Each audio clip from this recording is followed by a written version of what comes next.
انما المؤمنون الذین اذا ذکر اللہ، مومن تو صرف وہ ہیں کہ جب ان کے سامنے اللہ کا ذکر کیا جائے، وجلت قلوبہم، ان کے دل کانپ اٹھتے ہیں۔ اب یہ ذرا اہل ایمان کی جو 4 بڑی بڑی نشانیاں آئی ہیں نا یہاں پہ، یہ ایک سانچہ ہے، ایک کرائٹیریا ہے، اس میں اپنے آپ کو ہم نے رکھ کے چیک کرنا ہے کیا ہمارے اوپر یہ کیفیات طاری ہوتی ہیں۔ نمبر 1، جب اللہ کا ذکر کیا جائے ان کے دل کانپ اٹھتے ہیں، یعنی کوئی وعید سنتے ہیں، اللہ کی طرف سے کوئی خوشخبری سنتے ہیں، یا کسی معاملے میں اللہ کا کوئی حکم سنتے ہیں تو وہ اس کو سیریس لیتے ہیں، رسپانس کرتے ہیں، اور اندر سے مانتے ہیں کہ مجھے تو اب یہ کرنا ہے، ادروائز میری کوئی بچت نہیں ہے۔ یہ وہ چیز ہے، دل کانپ اٹھتے ہیں۔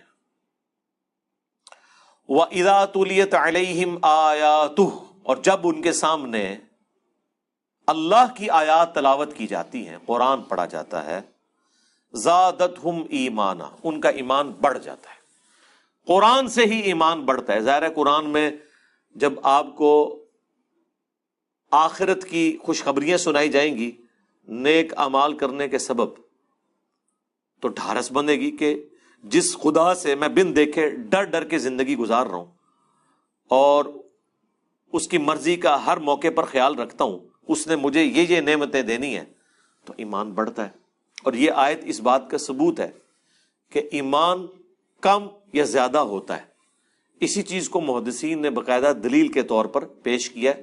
ویسے تو بخاری و مسلم میں کتنی احادیث موجود ہیں کہ اعمال ایمان کا حصہ ہے۔ یہ بھی ایک پرانے اسلاف کے اندر اختلاف رہا کہ ایمان کا حصہ ہیں اعمال یا نہیں۔ تو جو محدثین کی رائے ہے، جو قرآن و سنت سے سپورٹیو ہے، وہ یہی ہے کہ اعمال سے ایمان بڑھتا ہے۔ جب اعمال سے ایمان بڑھتا ہے اور اعمال چھوڑنے سے کم ہوتا ہے تو اعمال ایمان کا حصہ ہے۔ صحیح مسلم کی حدیث کے بندے کے کفر اور اسلام، شرک اور ایمان کے درمیان فرق نماز ہے، تو نماز تو ایک عمل ہے نا۔ پھر صحیح مسلم کی حدیث علی سے محبت نہیں رکھے گا مگر مؤمن، علی سے بغض نہیں رکھے گا مگر منافق، تو بیسیکلی یہ ایک عمل کا نام ہے نا۔ انصار مدینہ کے بارے میں بھی سیم حدیث ہے بخاری مسلم میں۔ بخاری میں حدیث ہے حیا ایمان سے ہے، تو ایمان کی 70 کے قریب شاخیں ہیں، حیا ان میں سے ایک ہے۔ تم میں سے مومن وہ ہے جو اپنے لیے پسند کرتا ہے تو اپنے بھائی کے لیے بھی ویسا ہی پسند کرے، بخاری مسلم کی حدیث۔ پھر بخاری مسلم کی حدیث کہ مومن وہ ہے جس کے ہاتھ اور زبان سے دوسرے مسلمان محفوظ رہیں۔ اب یہ ساری چیزیں جو عقیدے سے تعلق نہیں رکھتی ہیں، پریکٹیکل اعمال سے، اسی لیے ہم کہتے ہیں ایمان 3 چیزوں کا نام ہے۔ نمبر 1، اقرار باللسان، زبان سے اقرار کرنا، وتصدیق بالقلب، اور دل سے اس کی تصدیق کرنا۔ زبانی کلامی نہیں، اندر سے بھی آپ مانتے ہو، اور عمل بالجوارح، اور پریکٹیکلی اپنے اعمال کے ذریعے، اپنے اعضاء کے ذریعے نیک اعمال کرنا، یہ اس کا حصہ ہے۔ 2 چیزیں نہیں ہیں صرف، اقرار باللسان و تصدیق بالقلب۔ فقہ حنفی میں تو بس 2 چیزیں ہی پڑھائی جاتی ہیں، عمل بالجوارح نہیں ہوتا ہے، اس لیے آپ دیکھ لیں اس معاملے میں آپ کو کمزوری بھی نظر آئے گی۔ تو محدثین اس آیت کو بھی پیش کرتے ہیں کہ ایمان کم یا زیادہ ہوتا ہے، ایمان فکس نہیں ہے۔ یہ جہمیہ کا نظریہ ہے، مرجیہ کا نظریہ ہے۔ اہل سنت کا نظریہ یہ ہے کہ ایمان کم یا زیادہ ہوتا ہے۔ ایک تو خیر ڈیٹم لیول کا ایمان ہے نا، اللہ، رسول، آخرت، انبیاء، کتابوں کو ماننا، وہ تو ایک سمجھ لیں ایک بنیاد ہے۔ اس کے بعد جو جتنا عمل کرے گا اس کا ایمان بڑھے گا، اور انسان کو فیل ہوتا ہے جب آپ نیکیوں میں استقامت اختیار کرتے ہیں تو آپ کو ایمان کی لذت ملتی ہے، اور جس کا سب سے بڑا پریکٹیکل ثبوت یہ ہے کہ گناہوں سے بچنا آسان ہو جاتا ہے۔ آپ نے اپنا ایمان چیک کرنا ہے تو دیکھ لیں آپ گناہوں سے کتنا بچتے ہیں۔ اگر آپ گناہوں سے نہیں بچ رہے تو آپ سمجھ لیں کہ آپ کا ایمان جو ہے نا بس وہ ایک روایتی قسم کا ایمان ہے۔ اگر آپ کا ایمان آپ کو گناہوں سے بچا لیتا ہے نا تو یہ ہے اصل ایمان کی نشانی۔ امام غزالی نے بڑی ٹیکنیکل گفتگو اس حوالے سے کیمیائے سعادت میں اور مکاشفۃ القلوب اور منہاج العابدین میں کی ہوئی ہے. انہوں نے کہا کہ، اور یہ لاجیکل بھی ہے، قرآن و سنت کی تعلیمات کا آپ سمجھ لیں یہ نچوڑ ہے. وہ کہتے ہیں نیک اعمال پہ استقامت کرنا یہ چھوٹی چیز ہے ادر دین فرائض کے. یہ وہ نفلی باتوں کی بات کر رہے ہیں. فرض تو کرنا ہے، اس کے بغیر تو آپ مسلمان ہی نہیں نا. 5 وقت نماز، زکوٰۃ، رمضان کے روزے، حج، اس کے علاوہ جو نیک اعمال ہیں، مثلا تہجد کی نماز، اشراق، اتنی دفعہ درود شریف پڑھنا، اتنی تسبیحات کرنا، اتنا قرآن روزانہ تلاوت کرنا، یہ جو اضافی نفلی باتیں ہیں، امام غزالی کہتے ہیں ان کی کوئی اہمیت نہیں ہے. اصل اہمیت اس چیز کی ہے کہ آپ گناہوں سے بچتے ہیں کہ نہیں.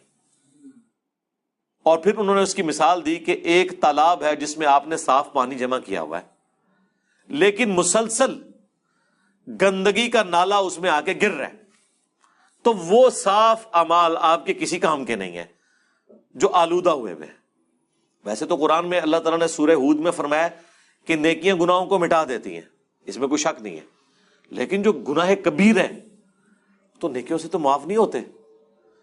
وہ تو اس بڑی لیول کی چیز ہے کہ آپ جتنی مرضی نیکیاں کر لیں، بڑے گناہ تو معاف نہیں ہوں گے. اور ہماری بدقسمتی سمجھ لیں کہ جتنے گناہ ہمارے علم میں وہ سارے بڑے ہیں. غیبت، جھوٹ، چغلی، والدین کی نافرمانی، گالی گلوچ، زنا، جادو، ماں باپ کی نافرمانی، قتل ناحق، جتنے گناہ آپ کو پتہ ہے نا، جن کو آپ گناہ کے طور پہ جانتے ہیں، آپ کو اکٹھی لسٹ مشکات کی پہلی جلد کے اندر گناہ کبیرہ کے بیان میں مل جائے گی. وہ سارے کے سارے بڑے گناہ ہیں، اور وہ اتنے وزنی ہیں کہ وہ نیکیوں سے ادھر ادھر نہیں ہوتے جب تک کہ کامل توبہ نہ کی جائے. کامل توبہ ہی کا تو نام ہے استقامت، گناہوں سے بچنا. نیکیاں کرنا بڑا آسان ہے. آپ دیکھیں لوگ کتنی کتنی نیکیاں کر جاتے ہیں، ایک گناہ چھوڑنا ان کے لیے مشکل ہو جاتا ہے. کتنے لوگ ہیں آپ ان سے دیکھیں، وہ مذہبی جماعتوں کے ساتھ اٹیچ ہے، وہ کہیں گے ہماری کبھی تکبیر اولیٰ کے ساتھ نہیں ہوئی ہے، لیکن ان سے پوچھیں گے جو کاروبار میں آپ حرام خوری اور ڈنڈی مار رہے ہیں، وہ کہتے ہیں اس کے بغیر گزارا ہی نہیں ہے. اصل میں اس کا امتحان وہی تھا، اس میں وہ ناکام ہو گیا.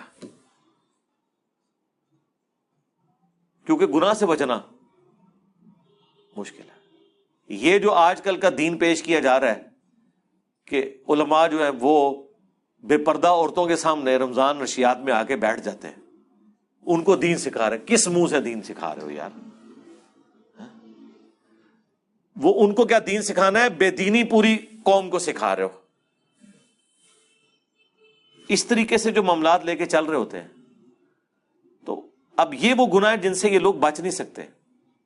انہوں نے دنیا داری بھی اپنی رکھی ہوئی ہوتی ہے اور نماز روزے بھی اسی طریقے سے چل رہے ہوتے ہیں. اگر نماز اور روزے نے آپ کو گناہوں سے ہی نہیں روکا ہوا تو بخاری مسلم کی جو حدیث ہے کہ جس کا روزہ اس کو گناہوں سے نہیں روکتا تو اللہ تعالیٰ کو اس کے بھوکا اور پیاسا رہنے کی کوئی ضرورت نہیں ہے. آپ کئی فلمی ایکٹر دیکھیں گے کیسی کیسی بیہودہ فلموں میں کام کرنے والے ہیں، اور وہ کہتے نہیں تہجد کبھی ہماری قضا نہیں ہوئی ہے. ان سے پوچھیں کہ اب یہ وہی تہجد ہے کہ نفلی عبادت تو ہے لیکن گناہ اپنی اسی طریقے سے پیرلل میں چل رہے ہیں. اور یہ میں آپ کو بتاؤں، یہ زندگی بڑے مزے کی ہے کہ دنیا میں بھی آپ مکمل عیاشی کریں اور ساتھ نمازیں بھی پڑھتے رہیں. اصل کام ہی جو ہے نا وہ گناہ کو چھوڑنا ہے. یہ مشکل کام ہے.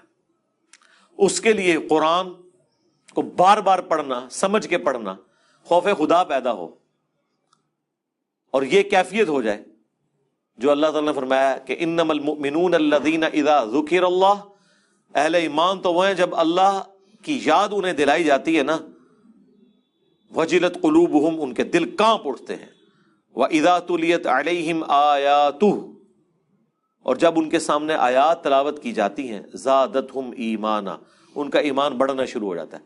وَعَلَىٰ رَبِّهِمْ يَتَوَكَّلُونَ، اور یہ تو سب سے مشکل چیز ہے.